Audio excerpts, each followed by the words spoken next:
What's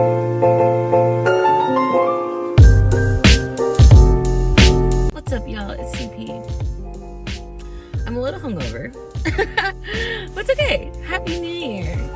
Today, Jason and I are in recovery mode from, New Year's festivities.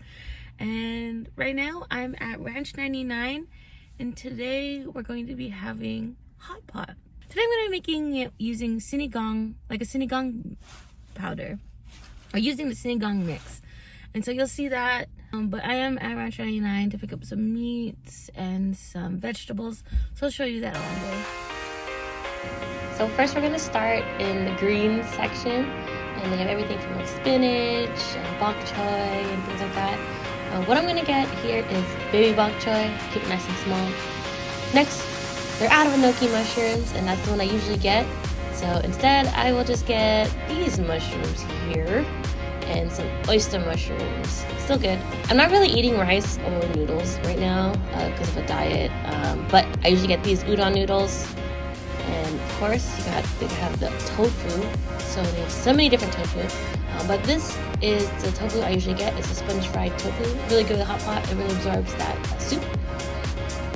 And the meats section. So at Ranch 99, they have a ton of thin sliced meat, and a lot of them will say shabu shabu on it. We have some like ribeye, pork butt, lamb.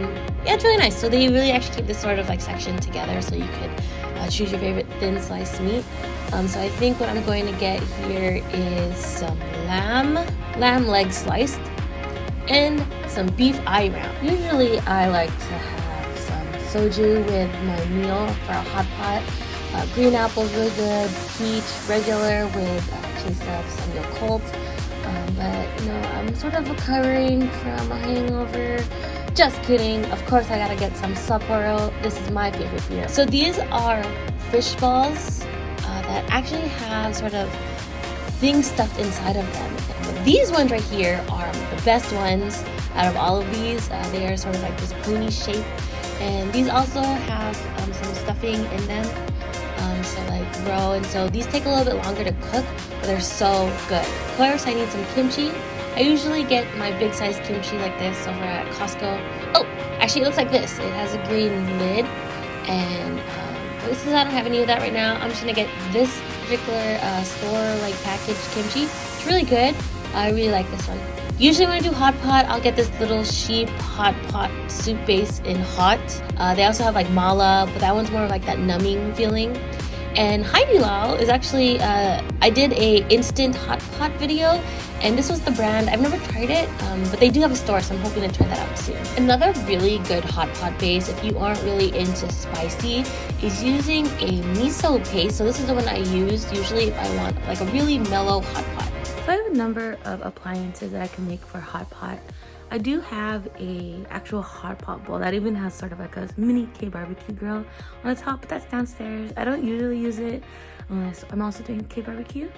So there's a number of options you can do to do hot pot at home. So let me show you what I have here. So I have this external grill that I use for my cooking videos, and an option there is just turn that on, use a pot, cook your hot pot in there. This is a griddle that I found at Walmart. Actually, no, I found this one at Target. Oh no, this one's from Walmart. And it's just plug and play. It's something that you use when you go like camping. But I found it to be very, very useful in hot pots. If you have an instant pot, this will work just fine too. It's very deep. And then you would just keep this in the keep warm mode. Keep warm. And you could do your hot pot in there. Of course, if those options aren't available for you, you could also just do it on the stovetop, and then just sort of warm up your meat there and then bring over the pot. But that method, obviously your base won't be as hot as you would want it to be to cook some of your meats through. So I don't really recommend that way, but there are a lot of options out there instead of getting a whole hot pot setup. So this is a really easy way to do it. Next, I'm just gonna wash my veggies. And then I'm gonna cut this base off.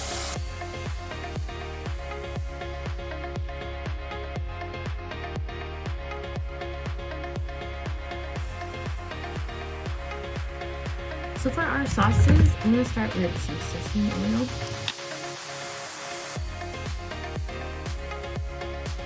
In the sesame oil, I'm going to add some of this garlic salt.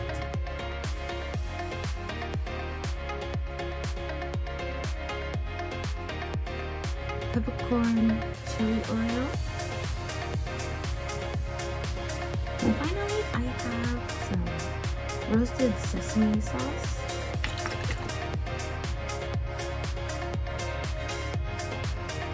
And these are the sauces.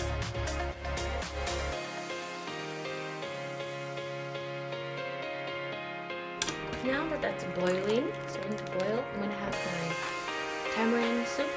Okay, it was Sinigang mix. I'm just gonna put it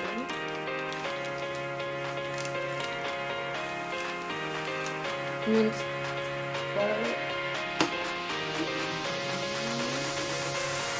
Jalapenos. This is also optional if you don't really like too much spice.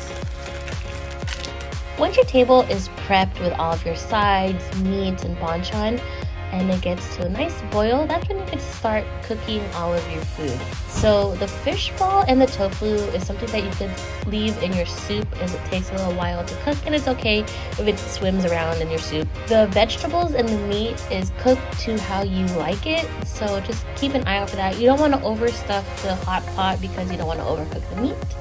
I hope this video inspires you to do a hot pot at home. Until next time, y'all.